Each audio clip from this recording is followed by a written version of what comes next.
एक और भक्त की मैंने बात सुनी थी, वो घर में रहता, घर वाले उससे बड़े परेशान, क्योंकि वो कुछ नहीं करता था, केवल खाता था बस, खूब खाए और पड़ा रहे। अब जो खूब खाएगा तो करेगा क्या, जहां खाए वहीं लुढ़क जाए।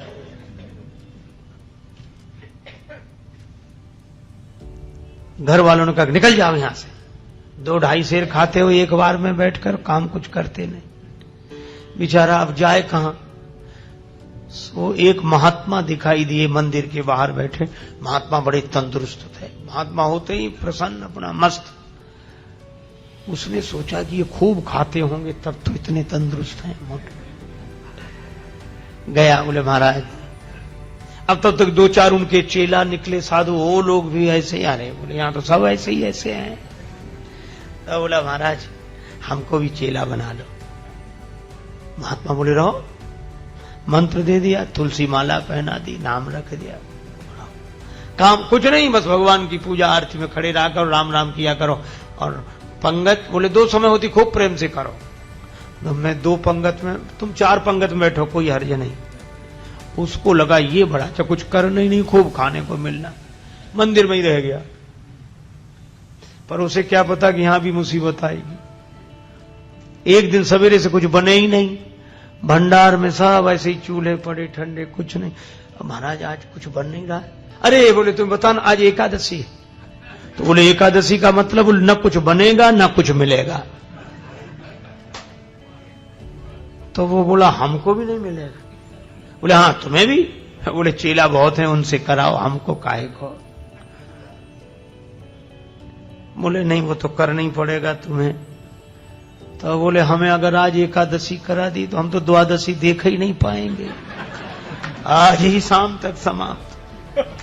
महात्मा बोले भाई बहुत कठिनाई है महाराज, मैं भोजन के बिना नहीं रह सकता।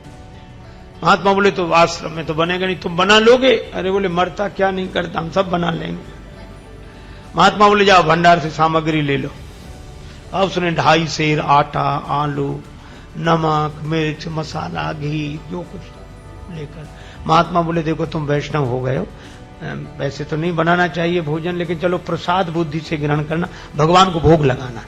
ठीक है महाराज। जल्दी जल्दी में उसने सामान समेटा, कहा वहां जाना नदी किनारे इस पेड़ के नीचे। हाँ पहुंच गया। अब जैसा बना बेचारे से वैसा भोजन बनाया, आलू का चोखा और सब गुड़ घी सब तैयार करके।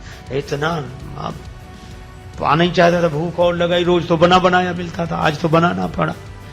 अब याद आया गुरुजी ने कहा था भगवान को भोग लगा लेना। अब कितना सरल, तुरंत बुलाने लगा, राजा राम आइए, प्रभु राम आइए, मेरे भोजन को भोग लगाइए, ओ मेरे भोजन का भोग लगा।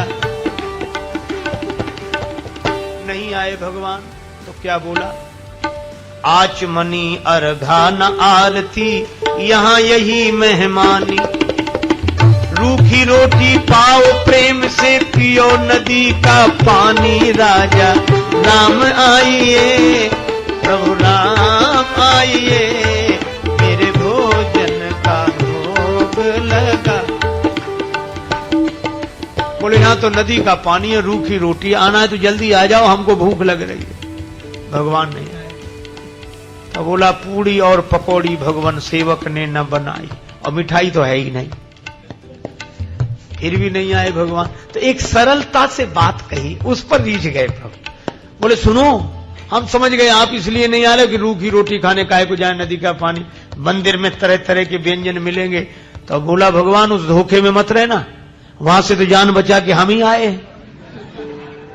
भूल करोगे यदि तज दोगे, भोजन रूखे सूखे, एकादशी आज मंदिर में बैठे रहोगे भूखे, राजा राम आइए, प्रभु राम आइए, मेरे भोजन का भोग लगा।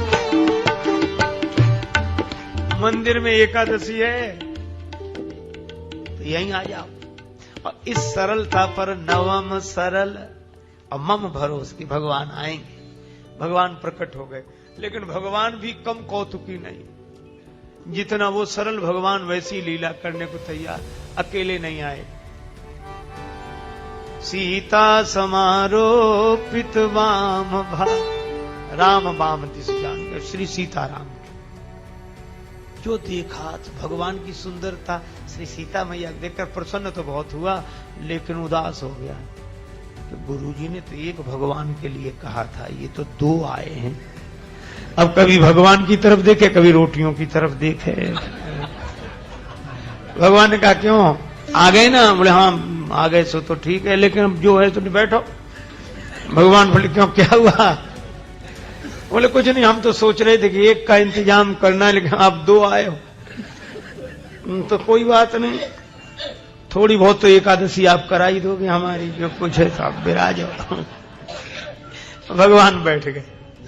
कितनी सरलता से इन कथाओं पर विश्वास करना कठिन होता है, क्योंकि हम लोग सरल नहीं है। भगवान श्री सीताराम जी बैठ गए, उनके सामने परोस दिया। कहने लगा मैं कुछ भूखा तो रहूं, लेकिन आपको देखकर लगा बहुत अच्छा, पर एक काम करना, अब मैं समझ गया कि आप दो आते हो, मैं इंतजाम और ज्यादा करके रखूंगा अगली एकादशी को, लेकिन इतना परेशान मत करना, जल्दी आ जाना। भगवान बोले आ जा। उसने आकर गुरुजी से कुछ नहीं कहा, इतना सरल था, वह तो समझता था भगवान आते ही ऐसे ही होंगे। अगली एकादशी को बोला कि गुरुजी कुछ सामान बढ़वाओ। गुरुजी बोले क्यों? बोले वहां दो भगवान आते हैं। गुरुजी ने सोचा भूखा रहा होगा, इसलिए कह रहा है। बोले बढ़ा दे, एक सेर आटा और सामान और बढ़ा दो। अब वो 3.5 सेर आटा लेकर और सब बनाया उसने और बुलाया। भगवान तो इंतजार ही कर रहे थे। जैसे ही उसने कहा राजा राम आइए, अब कहने लगा सीता राम आइए, मेरे भोजन का भोग लगाइए, ओ मेरे भोजन का भोग। और सही बात, जैसे ही पुकारा भगवान प्रकट हो गए, लेकिन राम वाम दिस जान की लखन दाहिनी हो, दक्षिणे लक्ष्मणो यस्य वामे च जनकात्मजा। और जो उसने 3 को देखा तो बोला हद हो गई, एक को बुलाओ तो 2 आते, और 2 का इंतजाम करो तो 3 आते, ये कौन है? भगवान बोले ये हमारे छोटे भाई हैं। छोटे भाई सचमुच लगते तो नहीं न स्वरूप से न स्वभाव से, कहीं से पकड़ लाए क्या कोई? बोले नहीं हमारे छोटे भाई हैं। ऐसे क्यों कहते छोटे भाई हैं? तो हाथ जोड़कर बोला प्रभु बुरा न मानना, छोटे भाई हैं सो अच्छा है, आ गए तो कोई बात नहीं, लेकिन एक बात बताओ, हमने ठाकुर जी के भोग का ठेका लिया है कि ठाकुर जी के खानदान भर का? गुरु जी ने कहा था भगवान को भोग लगाना, 2 आए, अब ये भाई साहब आ गए। अब राम जी खूब हंसे, जानकी मैया को, लक्ष्मण जी को लगे अच्छी जगह ले आए भगवान, क्या स्वागत हुआ है आते ही आते। लेकिन वो बोला क्या कहूं, भूखा भले ही रह जाऊं, लेकिन आप लोगों को देखकर मुझे बड़ा अच्छा लगता। अब बैठो, आप तीनों ही बैठो, पाओ जो कुछ है, एक ही ज्यादा है, 2 का इंतजाम तो है ही। पाया कुछ मिला, भगवान खूब हंसते रहे, लक्ष्मण जी भी बहुत प्रसन्न। अब जब चलने लगे तो बार बार चरणों में सिर रखे, आंखों में आंसू आ जाए, लगते आप बड़े सुंदर। लेकिन एक काम करो, अगली एकादशी को अभी से बता जाओ कितने आओ, ताकि उतने ही हम इंतजाम कर लें। बस यही झंझट है, बाकी और कोई झंझट है, पहले से बता दिया करो कि कितने हो, तो वैसे इंतजाम कर। भगवान बोले हम आ जाएंगे, हम आ जाएंगे। आया तो भी नहीं कहा गुरुजी से, सोचा कुछ दिन तो आराम से बीते। अब अगली फिर एकादशी, गुरुजी बोला आज एकादशी है, चेला बोला है, उदास क्यों? अरे बोले महाराज वहां बहुत लोग आते हैं, तो क्या करें? बोले हमारा 7 सेर आटा करो कम से कम। 7 सेर? हाँ, और उसी हिसाब से सब सामान। गुरुजी समझ गए इतना तो ये खा नहीं सकता, ये बेचता होगा जरूर। गुरुजी बोले 7 नहीं 8 सिर दे दो, ले जाने दे से, अब पीछे पीछे चलेंगे, देखते हैं क्या करता है। ले गया सारा सामान। पर ये भक्त भी बड़ा विचित्र, सरल आदमी। आज इसने सामग्री रख ली, भोजन बनाया नहीं, सोचने लगा पहले बुलाकर देख लूं कितने हैं, उस हिसाब से बनाऊं।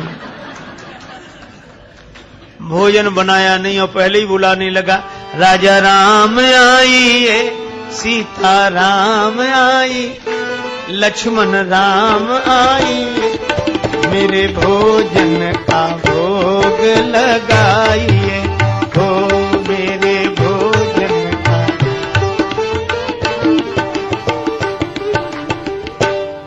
जब जंगल में भक्त ने कीनी प्रेम पुकार, तब ता क्षण में प्रगट भो दिव्य राम दरबार। जो पुकारा तो भगवान श्री सीताराम जी, भरत जी, लक्ष्मण जी, शत्रुघ्न जी, हनुमान जी साहब। और जो इसने देखा सो बोला जय हो जय हो। लेकिन एक बात सुन लो, क्या एक को बुलाए तो 2 आए, 2 का इंतजाम किया तो 3 आए, आज तो हद कर दी साहब इकट्ठ। लेकिन हमारी भी बात सुन लो, क्या हमने भोजन बनाया ही नहीं, वो रखा सामान, सो बनाओ और खाओ। भगवान बोले क्यों, तुम क्यों नहीं बनाते? बोले जब हमें मिलने ही नहीं है तो बनाने से क्या लाभ, आप ही बनाओ और पाओ। मोते नहीं बनत बनाए, भोजन आप बना बहु अपने, बहुत दिनन संग पाए, मोते नहीं बनत बनाए, तुम नहीं तजत सुबानी अपनी, हम केते समझाए। हमने कितना समझाया, आप अपनी आदत छोड़ते नहीं हो, और आज तो हद कर दी। नर नारिन की कौन कहे, हनुमान जी की ओर देखकर बोला, एक बानर भी संग लाए, एक बानर हूँ संग लाए, मोते नहीं बनत, हमसे नहीं बनता है। प्रथम दिवस भोजन के हित आसन जब मैंने लगाई, उधर न में भर सके सीए जब सन्मुख आई, फिर विनीत आए भाई पर भाई, और निराहार ही रहो आज मुझे परत दिखाई। भगवान खूब हंसे, बोला हंसने से काम नहीं चलेगा, बनाओ लगाओ शुरुआत करो। बैठ गया वृक्ष के नीचे। भगवान बोले भाई भक्त की राजी आज बनाओ। भोजन व्यवस्था किसने संभाल ली? विश्व भरण पोषण कर जोई, ताकर नाम भरत असो।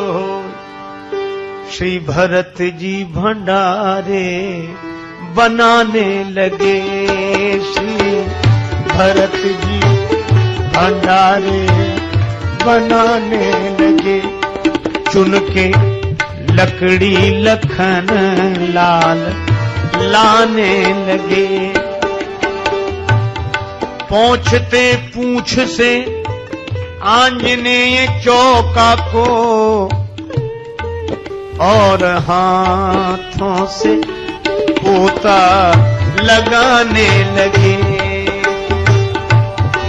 चेते चूल्हे इधर और उधर शत्रुघ्न, साग भाजी अमनिया कराने लगे।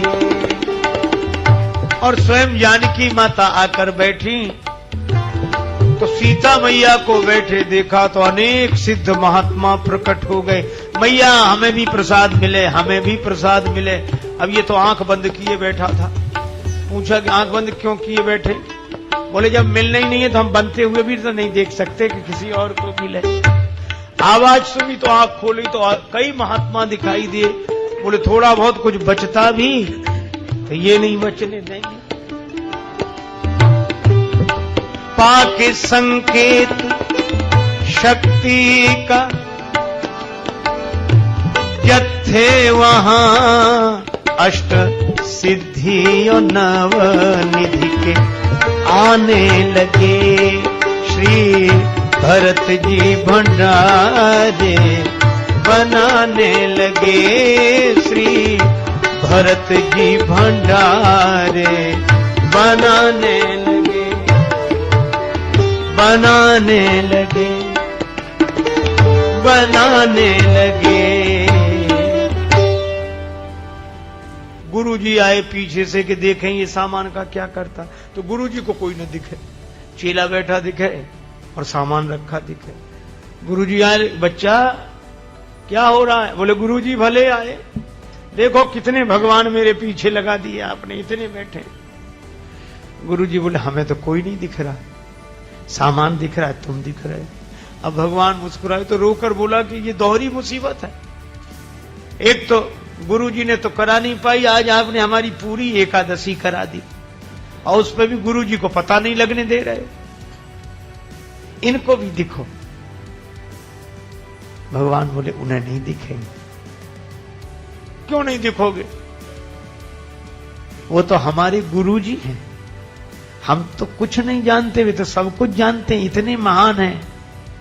भगवान ने कहा इसमें कोई संदेह नहीं, तुम्हारे गुरु बहुत महान है, तुम्हारे गुरु बहुत योग्य विद्वान है, भजनानंदी हैं, फिर भी मैं उन्हें नहीं दिखूंगा, तुमको ही दिखूंगा। तुम पूरी तरह अयोग्य तो भी। क्यों, आखिर क्या बात है? बोले तुम्हारे गुरुजी में सब विशेषताएं हैं, लेकिन जितने सरल तुम हो वो सरल नहीं है, और मैं तो सरल के लिए सरलता से मिलता हूं। नवम सरल सब सन छलहीना। गुरुजी ने पूछा कि क्या बात है? तो चेला बोला भगवान ऐसे कह रहे हैं कि आप सरल नहीं हो। और गुरुजी को इस बात पर रोना आ गया कि सचमुच सब कुछ जीवन में मिला, लेकिन सरलता नहीं मिली, और जिससे भगवान मिलते थे वही नहीं मिला। और गुरुजी भाव विवल होकर रोने लगे तो भगवान प्रकट हो गए और उनको दर्शन दिया। भगवान तो इस सरलता पर रीझते हैं, इसलिए भगवान ने कहा नवम सरल सब सन छलहीना, मम भरोस ही हरस न दीना, रस न दीना, रस न दीना।